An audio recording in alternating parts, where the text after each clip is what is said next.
ये साहब लोग, साहब की मैडम, साहब के बच्चे सब यहाँ ऐसी प्रवेश कर रहे हैं और हमारे लोग आज 5 दिनों से भूख हड़ताल में बैठे हैं। क्या यही भारत का लोकतंत्र है? यही भारत एक संवैधानिक देश है? क्या यही समानता की बात करता है? यही विधि के समक्ष समानता की बात करता है? तो कहीं न कहीं आज ये आभास होता है कि चंद्रमुखी भर लोगों के हाथों में देश की सारी संपत्ति जा रही है और इसीलिए आज गाँव गरीब किसान मजदूर को आंदोलन करना पड़ रहा है। और याद रखिएगा, आंदोलन ही देश की नियति और राज्य की नियति को तय करता है। आज यहाँ तो देख रहे हैं, जब भी हम लोग जाते हैं किसी आंदोलन में तो अनुमन जिला पुलिस होती है, लेकिन यहाँ सियासत के कुछ बंधु हैं। कभी मन में ये ख्याल आता है, जब हम लोग किसी कंपनी में किसी फैक्ट्री में आंदोलन करने के लिए जाते हैं, भूख हड़ताल हो या धरना हो, तो देखते हैं कि पुलिस प्रशासन की संख्या काफी बढ़ जाती है। तब दिल में ख्याल आता है कि आखिर वो कंपनियां भारत सरकार को टैक्स देती है या किसान का खेत भी भारत सरकार को टैक्स देता है? यानी किसान का खेत भी भारत सरकार को टैक्स देता है। तो चलिए, हमारे जंगल के क्षेत्रों में बहुत सारे सुअर अगर हमारी खेती नष्ट कर रहे हैं, वहाँ तो कोई सीआरपीएफ का असर नहीं दिखता है।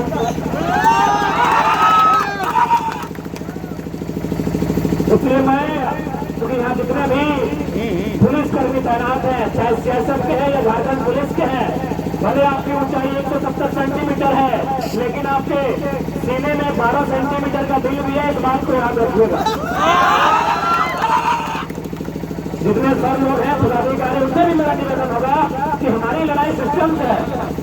हम जानते हैं हमारे लोग भी पुलिस में बहुत ज्यादा है और आप लोग भी मिडिल क्लास फैमिली से हैं।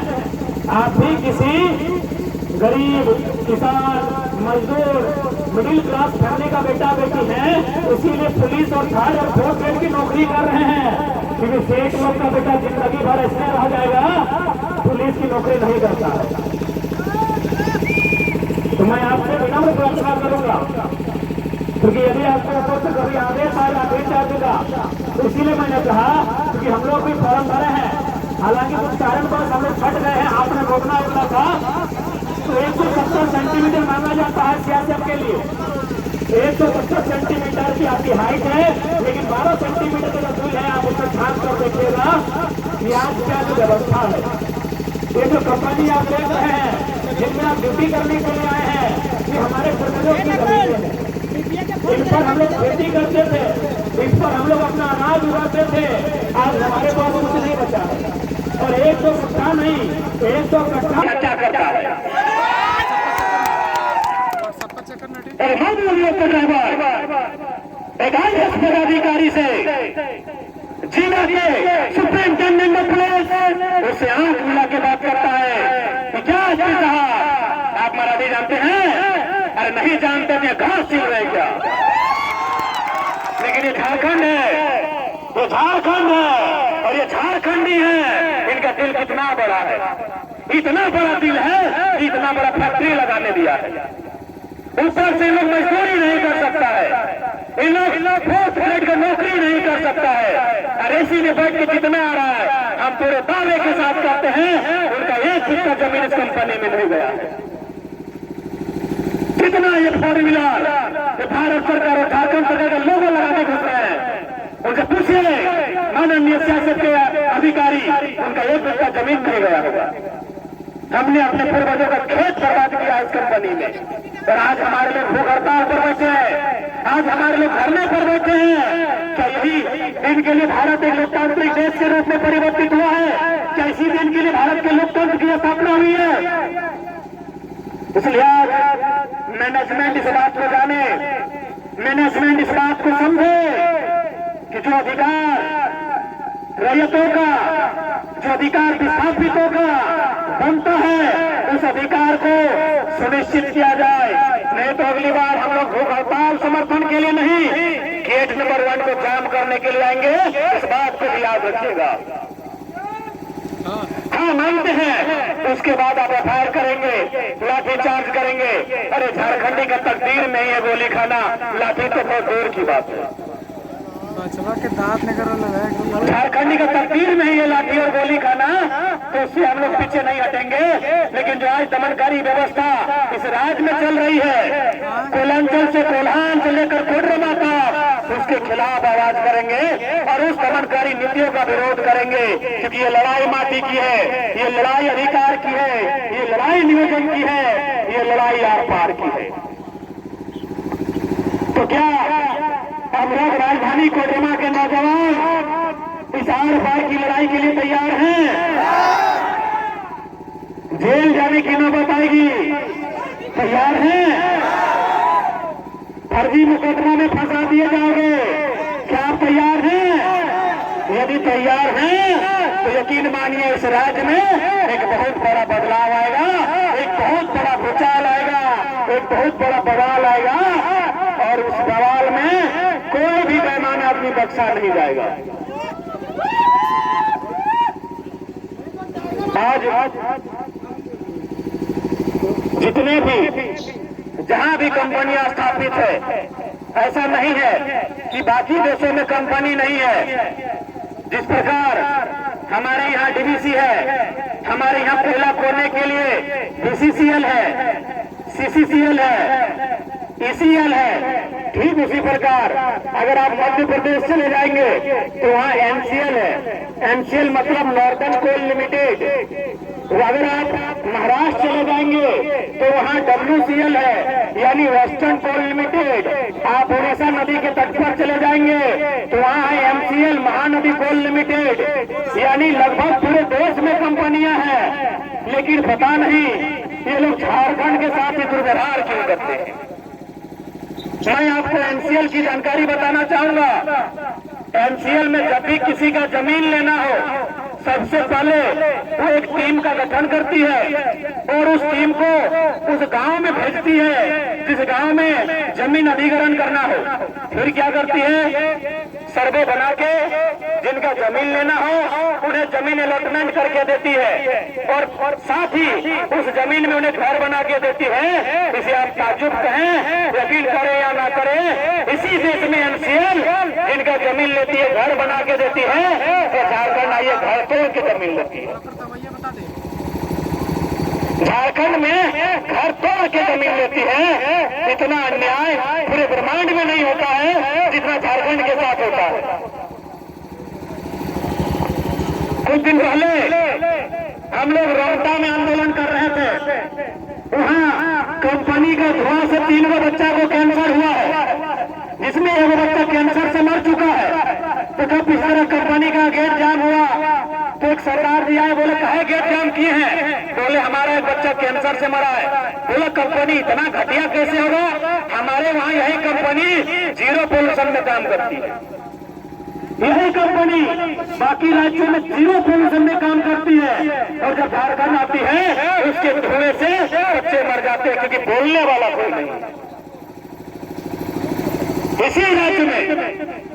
क्योंकि बोलने वाला कोई नहीं है, सदन में बात रखने वाला कोई नहीं है।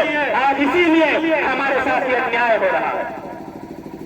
इसलिए आज अब हमें जो आंदोलन हम लोग सड़कों पर कर रहे हैं, जो आंदोलन आज हम लोग कंपनी के गेट के सामने कर रहे हैं और जो बातें रख रहे हैं, इन्हीं बातों को अब हमें सदन में रखने की दरकार है। यदि आप सदन में लोगों को चुनकर नहीं भेजते हैं तो आने वाले 20 सालों में झारखंड में सिर्फ धुआं बचेगा। आने वाले 20 सालों में झारखंड में सिर्फ धुआं बचेगा। इसीलिए शुरुआत 2024 के लोकसभा से कीजिए, भावनाओं में नहीं। जो लोग तार्किक, जिनमें जानकारी हो और जिनके सीने में जिगर हो, ऐसे लोगों को भेजिए, क्योंकि प्रधानमंत्री की आंखों में आंखें डालकर बात कर सके। नहीं तो 20 सालों में झारखंड में धुआं बचेगा। मैं उदाहरण देता हूं, अभी हाल फिलहाल हरियाणा में एक प्रोजेक्ट आया है, तो बिजली बनाती है ना, ये डीवीसी बिजली ही बनाती है। हरियाणा में भी एक प्रोजेक्ट आया है बिजली निर्माण का। हरियाणा में जो प्रोजेक्ट आया है उसमें बिजली का प्रोडक्शन होगा 1500 मेगावाट। यहाँ लगभग 1000 आसपास, यहाँ भी होगा 1000 है। तो चूंकि जो हरियाणा में बिजली बनना था, उस बिजली के लिए कोयला जाना था झारखंड। अब कोयला ले जाने में ट्रांसपोर्टिंग चार्ज लगता, इसलिए केंद्र सरकार ने निर्णय लिया है कि अब हरियाणा में बिजली का उत्पादन नहीं होगा, बिजली का उत्पादन होगा झारखंड में। यानी जमीन भी झारखंड का, कोयला भी झारखंड का और बिजली हरियाणा का। क्यों? हमारे सांसद, इन्हें पता ही नहीं है कि 20 साल में क्या होगा। आप पढ़े लिखे तो पूछिएगा, कोयला हमारा जिस प्रकार जमीन अधिग्रहण किया गया, फिर से जमीन अधिग्रहण होगा, मार पीट के भगाया जाएगा और बिजली बनाया जाएगा और सारा बिजली बेचा जाएगा हरियाणा का। जबकि जब कोयला आधारित बिजली का उत्पादन होगा तो CO2 गैस बढ़ेगा कि नहीं? Carbon dioxide, carbon monoxide, sulphur dioxide, nitrogen oxide, ये गैस बढ़ेंगे कि नहीं? तो क्या ये गैस बालों में लगाने के लिए होता है? इंसान के मरने के लिए होता है। CO2, NO2, SO2 इंसान के मरने के लिए होता है। मरेंगे कहाँ के लोग? झारखंड के। बिजली जलाएंगे हरियाणा वाले। और हमारे सांसद कोडरमा वाले रहे, चाहे गिरिडीह वाले, चाहे हजारीबाग वाले, मुंह में टेप लगा के तमाशा देख रहे हैं। इसीलिए भक्ति की सीमा को पार कीजिए। ये मोदी का जो भक्ति का चश्मा है उसे उतार के फेंकिए, नहीं तो धुआं के अलावा आपकी जो आने वाली पीढ़ी है ना, उसको केवल धुआं मिलेगा। जहां जाएगा धुआं मिलेगा।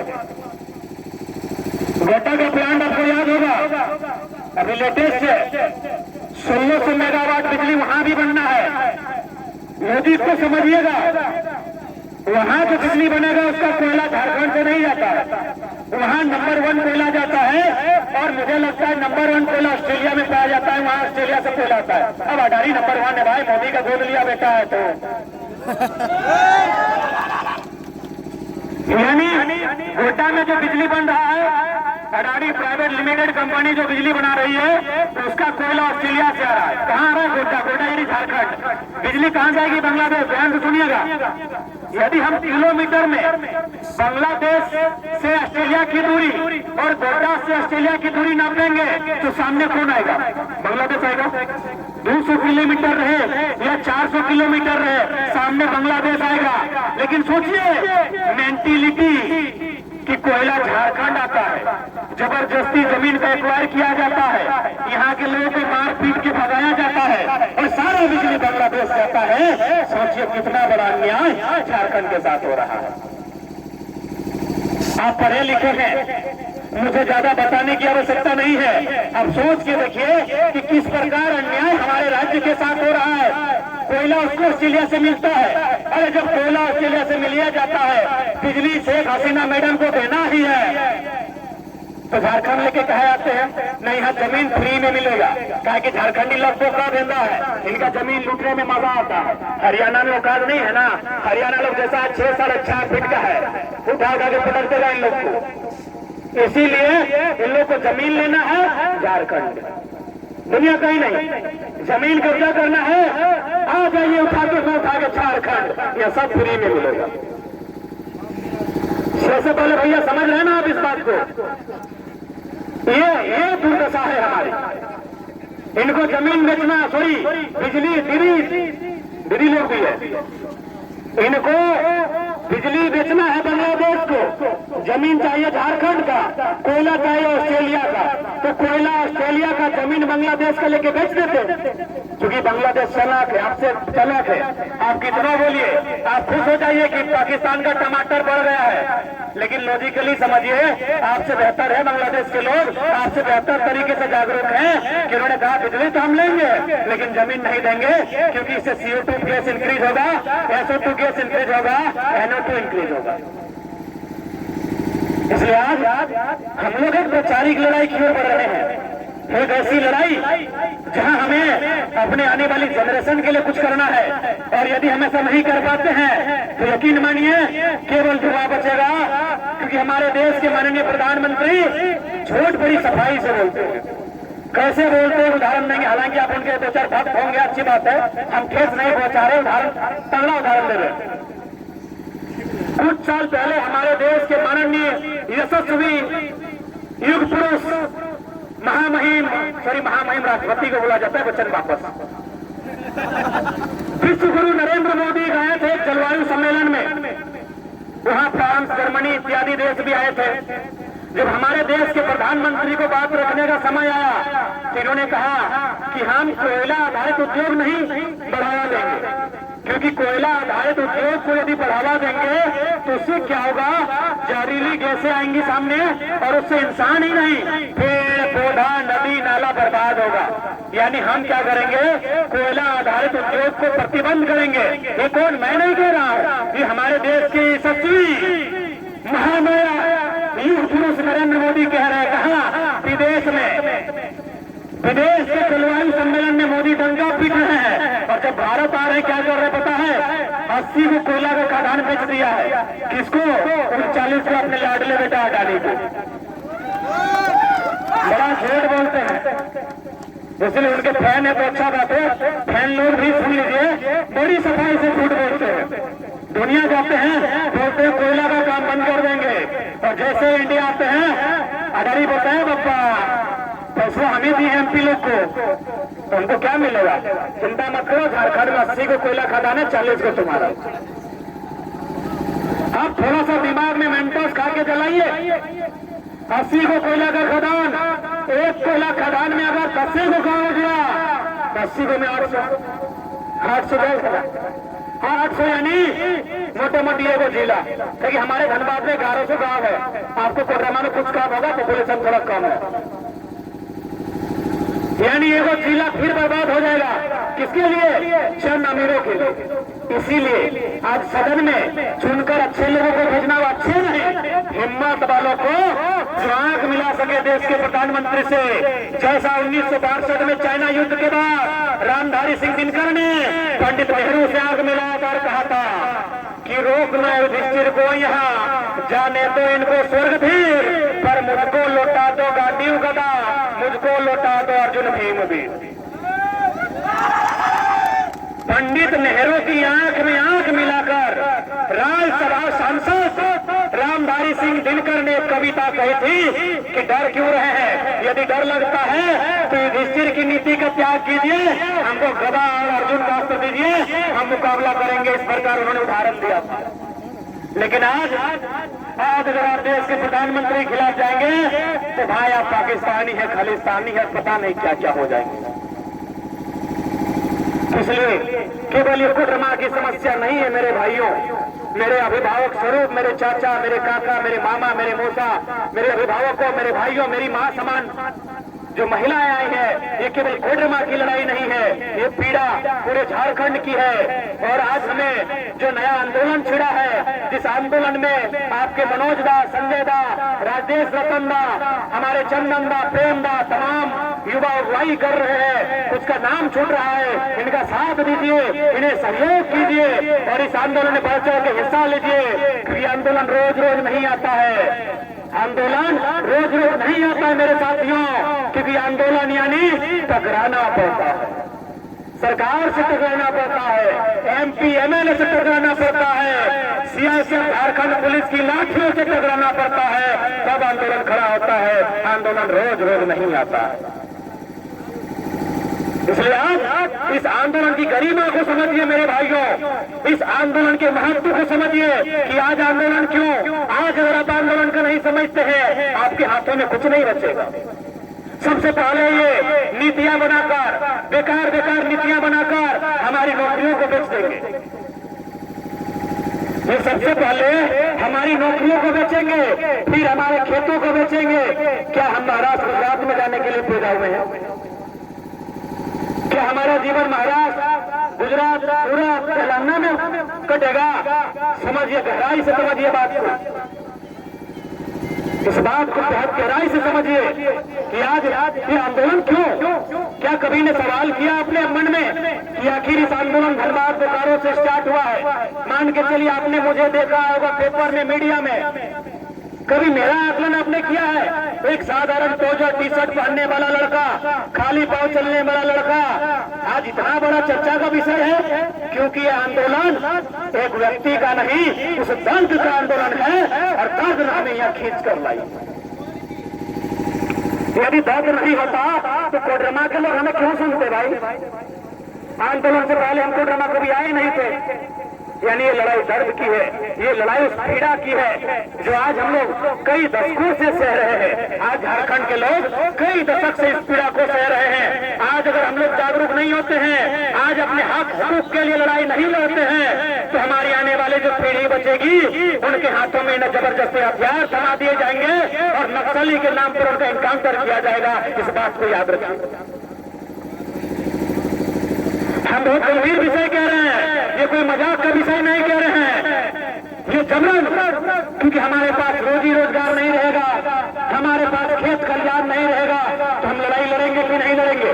और जब हम लड़ाई लड़ेंगे, यही शासन प्रशासन के लोग हमारे हाथों में, जिन हाथों में कलम होनी चाहिए, उनमें हथियार थमा के हमें नक्सली कहकर एनकाउंटर करेंगे। ये इतिहास गवाह है। मैं आपको एक उदाहरण देना चाहूंगा। हमारे एक सम्मानित प्रेस में छपा था, हिंदुस्तान प्रेस में 2002 या 4 का समय था कि लगभग 600 एकड़ जमीन नक्सलियों ने पूंजीपतियों से छीनकर गरीब किसानों को वापस किया था। ये काम किसका था? ये काम सीओ का था, ये काम एसडीओ का था, ये काम राज्य सरकार का था और इस काम को नक्सलियों ने किया था। और मैं तो खुले मंचों पर कहता हूँ, आज भी कहता हूँ, चाहे सीआईएसएफ के लोग रहें या नक्सल में लोग रहें, वो दोनों किसान के बेटे होते हैं, वो दोनों गांव के बेटे होते हैं। चंद मुट्ठी भर अमीर, चंद पूंजीपति, चंद कॉर्पोरेट इन्हें आपस में लड़ाते हैं और देखिए लड़ाई आज भी जारी है। आज तक अब अमीरों का चाल को नहीं समझ पाए हैं। ये सीआरपीएफ कौन होते हैं भाई? कौन होते हैं? हमारे बीच के होते हैं, हमारे बीच के होते हैं।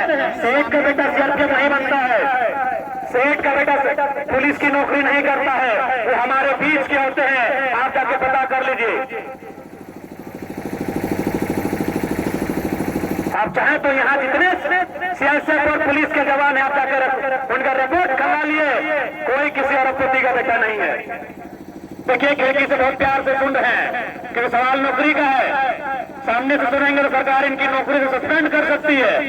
इसलिए उनसे जाके पूछिए कि किसी अरबपति का बेटा नहीं है, ये हमारी तरह एक गांव के गरीब किसान का बेटा है, लेकिन ड्यूटी के आगे मजबूर है,